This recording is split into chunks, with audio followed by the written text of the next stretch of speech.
Biotech Recruiting Chat with somebody named Cindy Lopez. And I think that's you.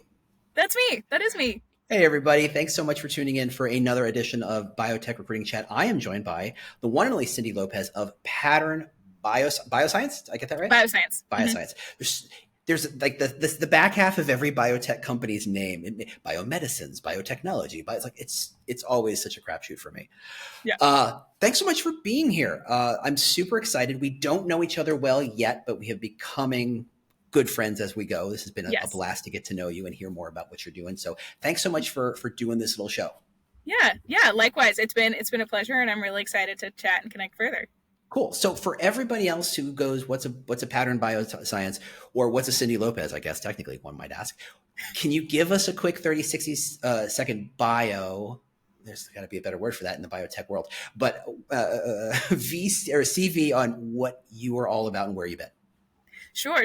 Okay, so so Cindy Lopez. So I'm the Senior Director of People and Culture here at Pattern Bioscience. So I have, at this point, 8 years total experience in the people operations space. I was originally in the digital marketing agency doing people stuff for them, and then made my way over into biotech. So Pattern is my first biotech medical device organization that I've been a part of. What Pattern is that we are working on building a rapid ID AST diagnostic device for complex bacterial infections, and specifically focused on, how can we drive better stewardship of antimicrobials so that we can really address the problem of antibiotic resistance. So we use a combination of microfluidics and machine learning to study and analyze cells at the single cell level. Yet another way we're just in science fiction movies. That's just where that's where we live. It's amazing. It's the coolest thing. Yeah. So I want to start here because you come from an operations background. And to me, like if I had to map where people leaders are coming from, like 60, 80% of them are coming from a direct recruiting space, and a small segment are coming from ops. So can you give me a sense of, as the person who's overseeing recruiting and hiring and culture, how does an ops perspective change how you see the job? Sure. Well, and I will give a quick clarification. I did ops, and then I was doing recruiting as well. That was sort of the necessity within the organization I was within. But I think, one of the things the ops, and in particular my accounting degree and background gives me, is this perspective on the whole business. Like we have to connect all these pieces of what we're doing back to like the value that this brings to the whole organization, and not just from an anecdotal standpoint, although that's great from like a story perspective, but also getting deeper into the metrics and really thinking about, how can we connect how well integrated somebody is within onboarding to how quickly they're able to become productive, or how strong relationships are to how quickly we can move through problems and be able to get to decisions faster. So I think it's really interesting to hear that you're focused on the whole business, and coming from an accounting point of view, you do have the language of business. Finance is, let's be fair, finance is the language of business. How does that change how you talk about your work? Because I think broadly in TA, we're so focused on TA metrics, time to fill and things like that if you ask the CFO what does time to fill mean, he'd be like, I don't know, and why should I care? So how does having that kind of finance accounting background allow you to communicate with leadership? Yeah, I mean, I think, like you said, it's actually just letting us speak the same language. So I may say, hey, our time to fill right now, we're running at 60 days. And that means that it's taking us, that we have 2 months where we know we need this role and we're not able to actually activate on it, which is impacting, for our organization means that's probably a delay in our being able to get our product moving forward, or potentially it's a risk on the team that we have, because we're asking them to do more than what we would normally be asking. And then it usually turns into, so instead of you telling me that you need this role now, how about you tell me we need this role 2 months prior to when we need it, so that we can not have some of these other tension points that create risk for the business later on. That's so interesting that you're framing it in terms of demand generation and need generation or need responsiveness, rather than, the clock starts the moment you fill a rec. that you're Right. really seeing the big picture of, we know 6 months from now we're going to need that skill set. What do we got to do now to prep for it? What do we got to do to get ready for it and to find that person, so when we need it, that person's there? Yes, exactly. And I think the other thing it does is it helps me step out of the uh, like, I'm not just being responsive to somebody saying, "Hey, I need this rec." It's Yeah. like, "Hey, this is what's happening in the organization." I can think about, okay, well, is that a hiring thing or is that a training thing? Mm. Sometimes it's a mixture of both, right? Like, well, right now we just need to hire it because we don't have the capacity to train somebody. But over the long term, I might say, "Hey, we should actually look at trying to build this skill into more elements of, like, more individuals on our team so that we Yeah. are less dependent on the ups and downs of the hiring market." Yeah, you can only control so much of what's outside you, but you can control what's inside. So having that holistic approach of, where do we absolutely have to go outside to get that talent, and where do we to Mm-hmm. get those skill sets, and where can we build them inside? Um, so the patterns, what, about 80 people now, about Yes. Yep. that means every seat filled is a percentage of the company. That's a huge. Does that change? To me, it feels like that changes the stakes of hiring. Does that change how you approach talking to leadership, talking to hiring managers, talking to, honestly, even recruiters, about what that work is? Yeah, oh, absolutely. Well, I think so. I've always been in small organizations, so the idea of, like, bringing one person on and, like, trying to assess what that level of impact is by one person, I've not had to have that battle or that conversation. We definitely feel the impact of, okay, what is this, bringing this person in will unlock what, right? It will Hmm. unlock this other person to do the things that they're specially able to do. Interesting. I think the other thing, particularly when it comes to culture, that it impacts is, like, each person very much makes a difference, and that can be a great difference or it can be a difference that's not great. Yeah. Right. Yeah. And we're not a big enough organization where that can just sort of flow and gets covered by the overall margins. Like, no, each individual has an important part to play in our culture. Yeah. It's not a new hire; it's the future of your business. Every single hire. Right, right, they're affecting the culture each time. Yeah, and that's a perfect segue. I mean, honestly, I did reach out because I did want to talk about culture, and it's taken me 5 minutes to get here. So here we are. So so first off, tell me your definition of culture, because to me, culture, like strategy and innovation and a lot of other business words, we love to throw around without any Mm-hmm. shared sense of what the heck are we talking about. So what's your definition when you think about culture? What do you mean? Yeah. So when we talk about culture, like, culture for us are what are the behaviors and the attitudes, but even attitudes as they get expressed, Hmm.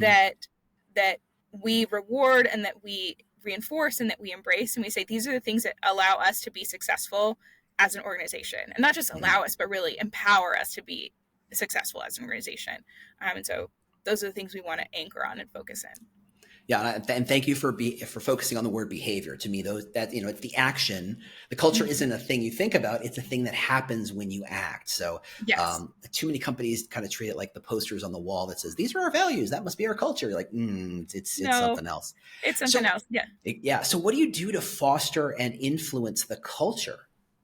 Yeah, so I will say I do think language is important, right? So there we actively, went through a process of defining, okay, what are our big picture values? What are the behaviors that align with those values?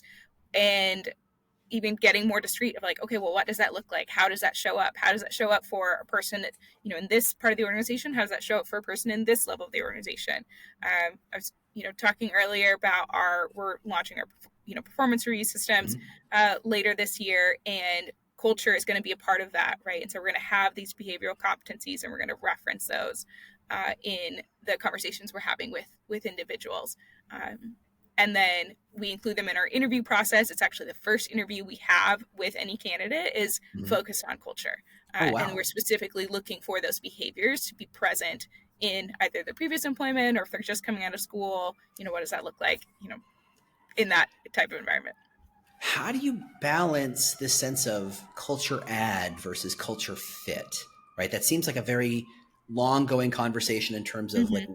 are you looking for it? They fit that particular box, and because they fit, it's yet another who feels that way.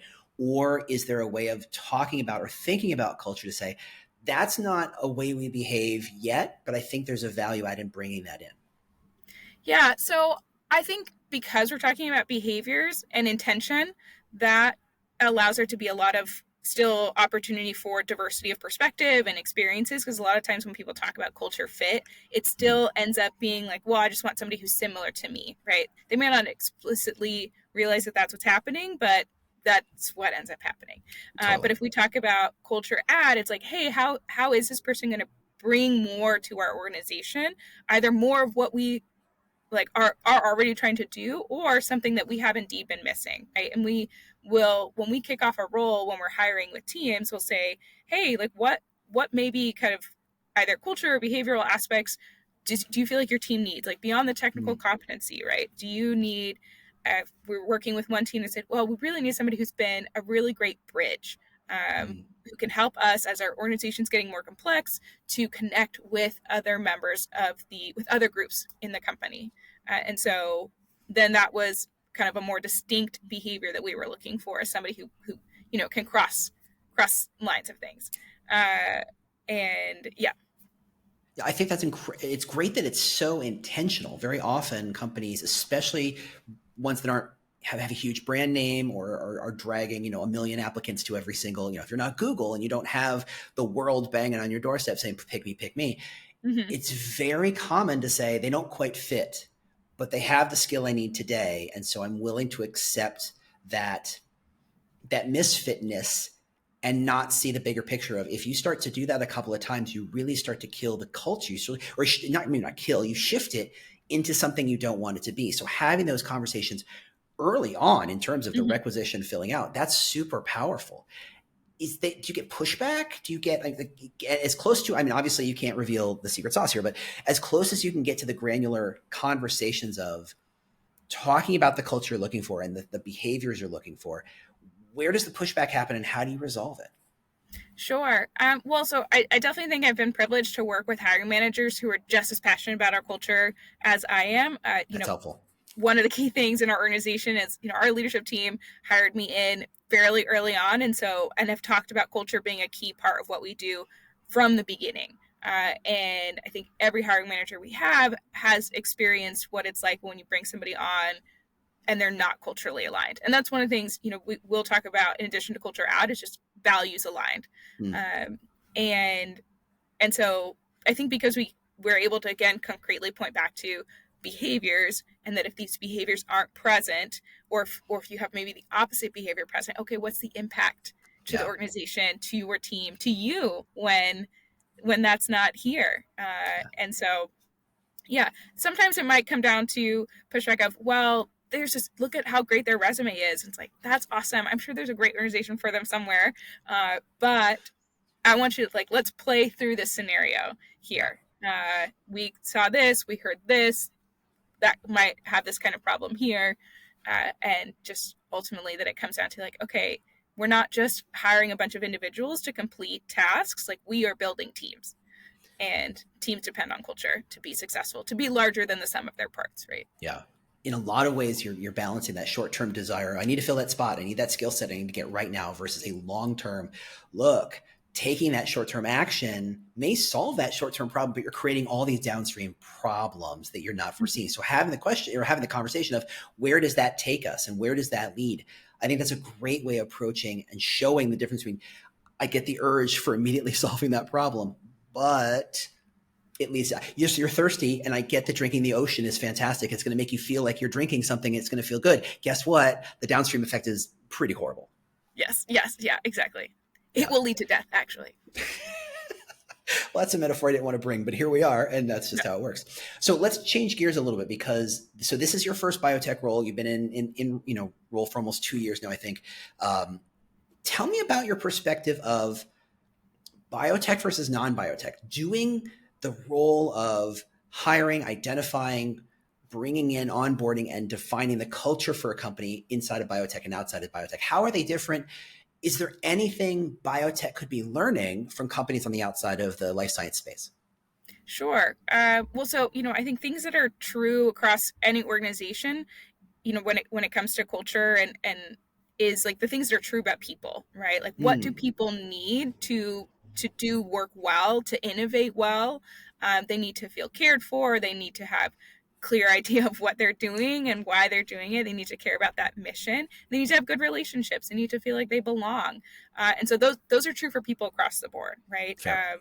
Early on in the organization, so I started about 6 months before the pandemic hit, and which was just a big stress thing for lots of What? people, all of us. And so one of the things I started reading about was burnout, right? And what's the study behind burnout? What drives that? And it's like, oh, these things are all connected to just people. Like, it's the level of autonomy that you have. It's the level of connection you feel to your team. It's the level of the connection you have to the mission, and like how well aligned an organization is with your values. And so I was like, okay, if we can focus on these things, then I think we can manage through this, really intense situation, in addition to all the other important things that we had to manage with the pandemic. But one of the things also, that I have reflected on in making the transition between digital, kind of more of a tech oriented space, traditional tech, and biotech and life sciences, is, life in my perspective or experience, life sciences have been a little bit further behind tech, when it comes to being maybe people first or people oriented. Some of that probably has to do with the complexity of what we're doing, and that, you can't really go out and sell a product until you get cleared by the FDA, right? And getting cleared is not an easy thing. It's a very long runway. Yeah, that completely changes the math on so many levels. Exactly. And so being very conscious of that, while also thinking about, okay, well, even if that doesn't mean we can offer X, Y, and Z perks or benefits, what are the root, the root underlying elements of how we want to treat people, how we want to think about people, how we want to structure people, a people first organization, so that we're setting people up to thrive. And one of the things my leadership team and I will talk about is, the cool thing is, this is the right thing to do to set people up to thrive, but also it makes good business sense. It turns out it works out really well for the business when that happens.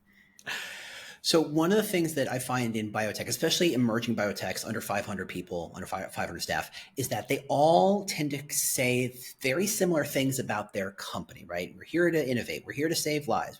And everything is geared towards, you should choose us because we're the ones saving lives, as if everyone else isn't doing that and saying that. Right.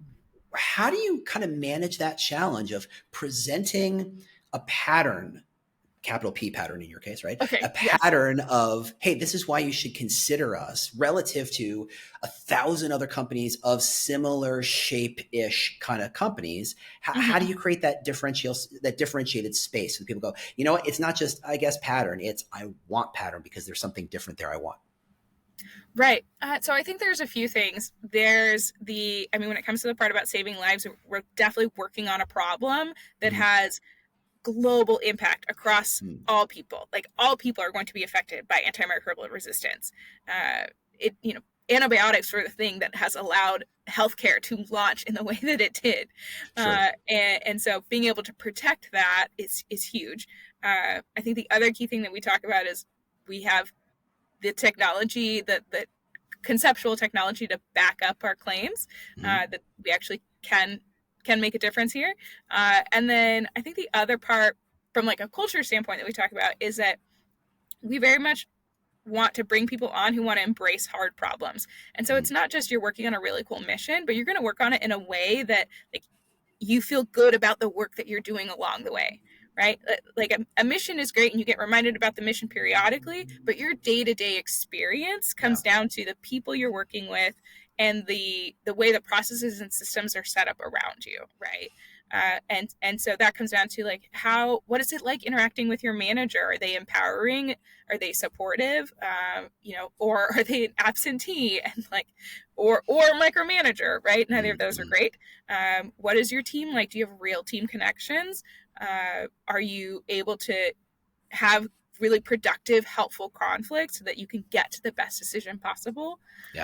Things like that. So that's ultimately what we kind of come anchoring back down to, is the experience that people are going to have once they're on the team, not just the overarching mission that we'll think about every once in a while.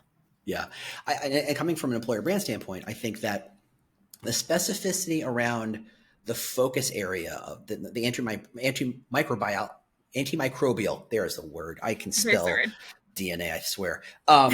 Poli-sci background. I feel like that's my excuse here.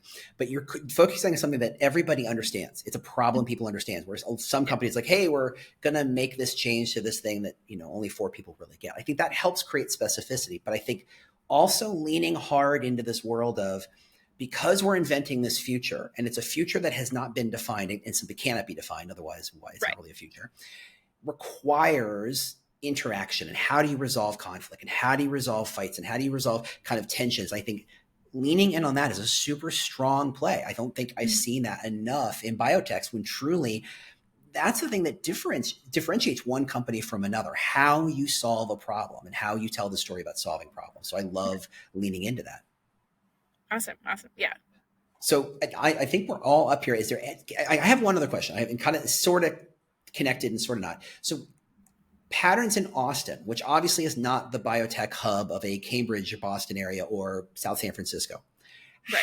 How does the game change for you trying to hire these people into a place that is not surrounded by 20,000 other similar shaped sized biotechs? Sure. It's certainly, there have been times where it's been a challenge. So I will say we have a really great school right in our backyard, UT Austin. I've heard of it. Yeah, exactly. I didn't graduate from there, so I'm not going to do that. It's okay. They've got, great PhD programs, great undergrad programs that support our organization, and we've certainly hired heavily from there. Rice University is like just down the street.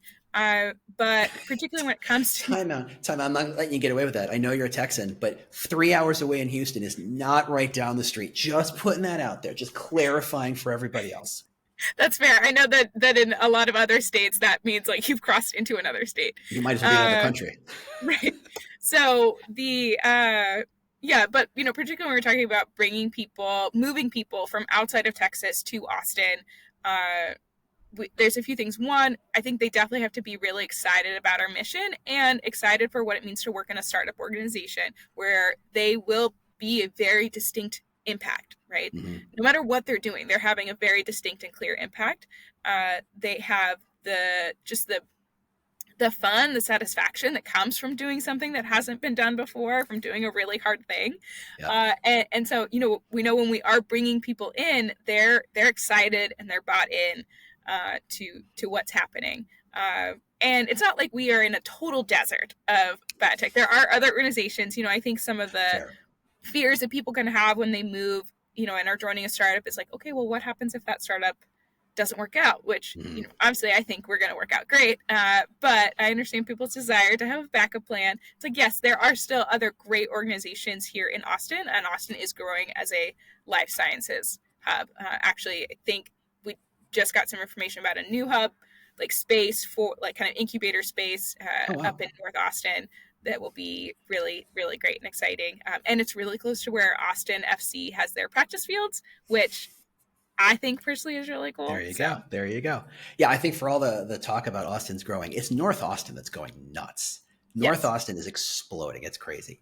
But enough Texas talk. Cindy, I'm assuming you do hard work, even though you smiled through this entire conversation. So I don't know what that says about you, the business, or whatever, but this has been a great conversation. Thanks so much for being a part of this. If anybody wants to get a hold of you or connect with you, what's the best way to do that? Sure. So I'm on LinkedIn also.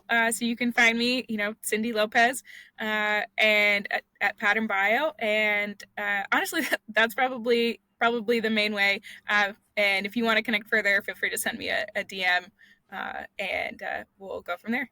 Fantastic. Cindy, thank you so much. This has been a great conversation. Even if we've only kind of wandered around stuff, I feel like we could go deeper, but maybe next time we'll find a way to go a little deeper on some of the stuff. Yeah, sounds good. We can have a dedicated topic. Yeah, probably soccer. Anyway, moving on. All right, everybody. Thanks so much for being here. I'll see you next week. We're going to set up the next one shortly. So if you'd be interested in having this conversation or know someone I should reach out to, let me know. Otherwise, I will see you next week. Thanks so much.